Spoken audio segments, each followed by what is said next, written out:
Okay, it's time for some more relationship advice from the Daily Wire's resident relationship guru, yours truly. Actually, I'm not a relationship guru at all, but we don't have one here, and they don't exist. It's my time to shine! So I'm the best you're going to get right now.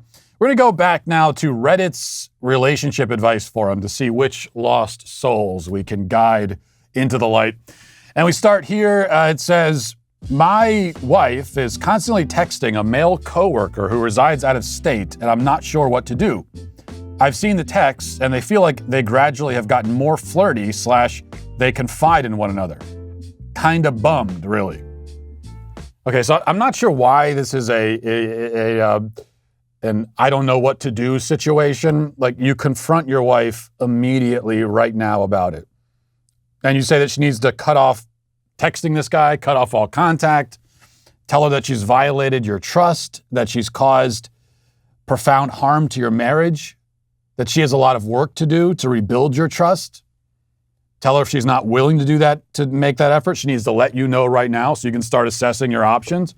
I mean, texting and flirting and confiding with a man when you're married is not a small thing. That's called cheating. That's not like on the way to cheating. That is actual real life cheating. That's an emotional affair, at least, if it's not a sign of a physical affair as well.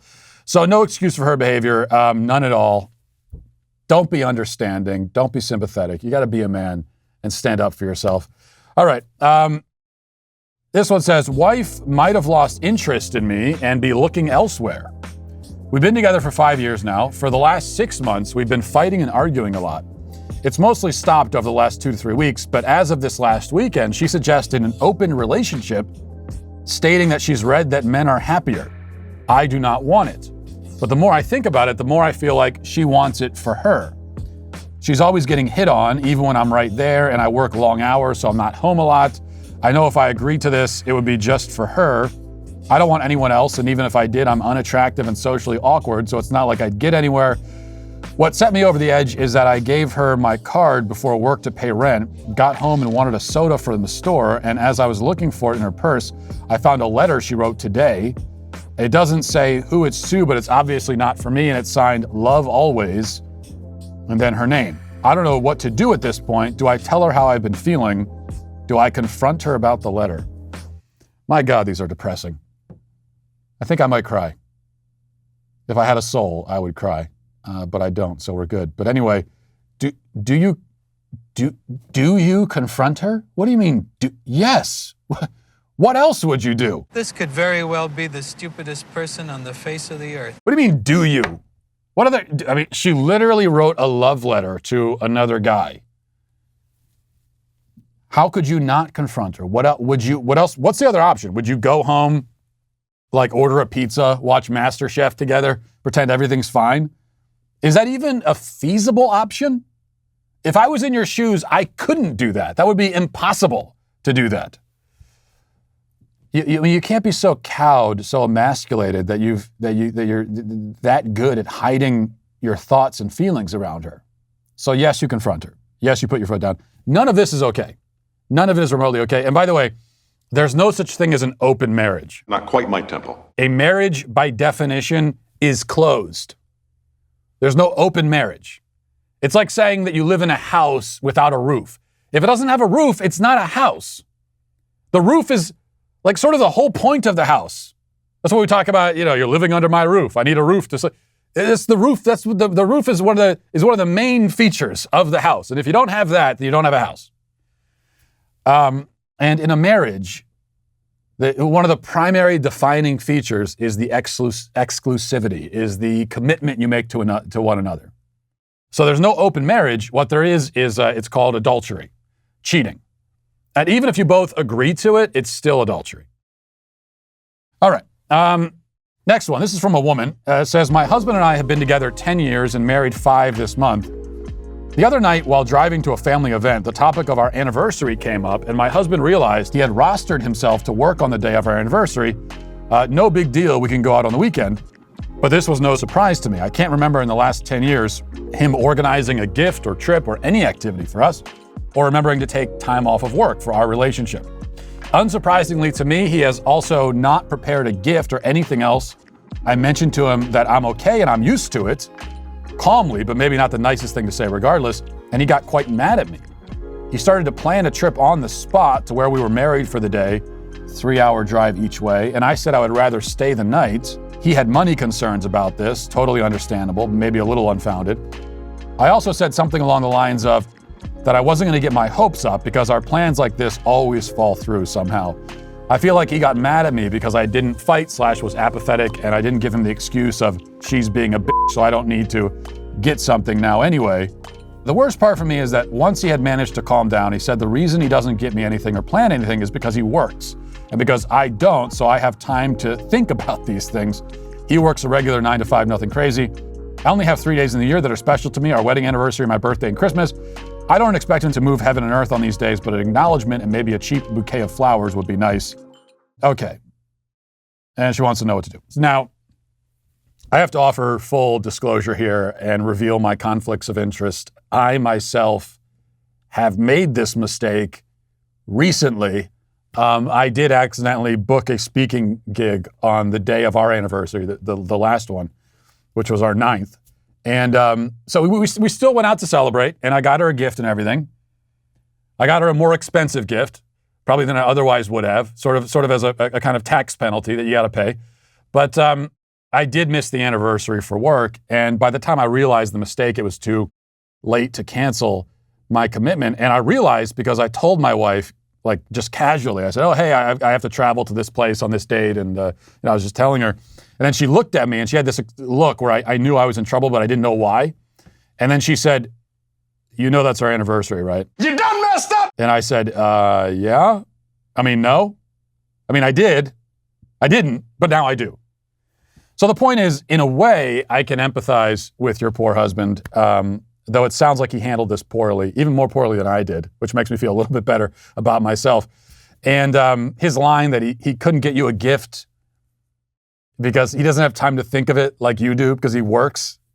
That I gotta tell you guys, that's not gonna dig you out of the hole. Okay, that's not gonna get you out of the doghouse, something like that. You got to do better than that. So no question, he's screwed up. And now he's making excuses, and that only worsens the situation, as excuses always do. That said, you carry some blame here too. I have to tell you, you're not entirely innocent. If men are sometimes prone to forgetting important dates, which we are, you're doing the thing that women are prone to do sometimes, which is saying passive-aggressive things while pretending not to be angry, when in reality, you're seething with anger. I'm okay, it's fine. I'm used to it. Anyway, you always do this, so it's whatever. You always do this, so it's no big deal. Whatever, it's fine. I mean, I knew you'd disappoint me. It's like, I mean, I'm totally used to it, so it doesn't even matter because you always disappoint me. Just stop that. Stop it. Get some help. Just cut that out. You're obviously mad. Say that you're mad. Be honest about how you feel. Explain how you feel. Don't expect them to read your mind. Tell them how you feel. Just present your feelings in an honest and straightforward way. Yeah, he's on thin ice getting mad at you, considering he's the one who screwed up. But at the same time, see, guys always get mad at the passive-aggressive thing from women. See, that always pisses us off more. And you, as the woman, you know that, and that's why you're doing it. So you are intentionally reacting in a way that is going to heighten the tension and heighten the anger while pretending that you're being the reasonable one. And that makes him even more angry. So, cut that out, be direct, and that's it. All right, let's see. Next one says, my girlfriend confessed that she used to sleep with married men and doesn't feel bad about it. Unsure of how to handle this. You break up with her. Next question. Bye, Felicia. She's a bad person. She has the morals of like a lizard. So just break up with her. Should I ask my girlfriend to delete intimate pictures of her and her ex from her phone? Yes. Actually, you're not asking. You're saying, get that crap off your phone right now, or I'm gone. You can choose. Let's see. Okay, finally, this is a good one. This is kind of a story, so you've got it. This is an epic adventure of a question. Says, I woke up to a text from my fiance saying, please call me. I'm cleared from work for 2 weeks. I just have to see this in person. This may be the biggest thing to ever happen in history. Of course, I called him expecting him to say June Fools or something like that, but no, he explained that he's heard on multiple podcasts and news sites that the government is going to make a major announcement about UFOs in the first part of June. He really wanted to see it in person. I like to think he heard one of the podcasts he was listening to is mine. I hope so. I just want to know that I'm making that kind of impact in the world. I asked all the normal questions a loving fiance should ask, like, what in the F have you lost your damn mind? And when I was done with that line of questioning, I got into making sure he had a place to stay, that he was traveling safe, etc. If I'm being honest, he had normal answers to all the questions, and it sounded like this was something he earnestly felt like he has to be a part of. I know UFOs have been a hobby of his since he was a young kid, but I never thought he'd disappear from our bed at 5 a.m. to drive across the country to see something that very likely might not happen. Just to fill in some info, we live in Arizona. Wow. I'm from Arizona. So driving to DC is no small task. He works for a major tech company and just got assigned to a huge project which really could propel him to the next level if he's successful, but his new boss is also his good friend, and I suspect he'll work from DC as opposed to taking all 2 weeks as vacation time. He has a metric ton of Hilton hotel points, so it won't cost him to stay. Honestly, if it weren't for the space alien part of this, he could have told me he had to leave last minute for work, and I wouldn't have thought twice about this except for missing him. I don't plan on breaking up with him over this, but I would love some other people's thoughts. I can't actually call my mom, sister, or friends and say, hey, Ryan wants to be there when Biden shakes hands with the aliens, so he left in the middle of the night. How's your day? Why can't you say that? I don't understand why you can't say that. I got to tell you, I'm with your fiance on this one. I think he's in the right. What's the problem? He's got his head on straight. He's one of the few people who do. You know, he is treating this issue with the seriousness it deserves. Don't be angry at him. Don't subject him to discrimination just because he's an alien-believing American. We're a persecuted, marginalized minority group. We deal with enough of that already. We can't deal with it also from our own loved ones. The aliens are here. We're not alone. They are here now. He's the only guy in the country reacting the way that he should. He's the sane one. Why aren't you in D.C. waiting for this moment? That's what I call a close encounter. So, may God be with him in his quest and be with you in your coming marriage, which I'm sure will be eventful, if nothing else.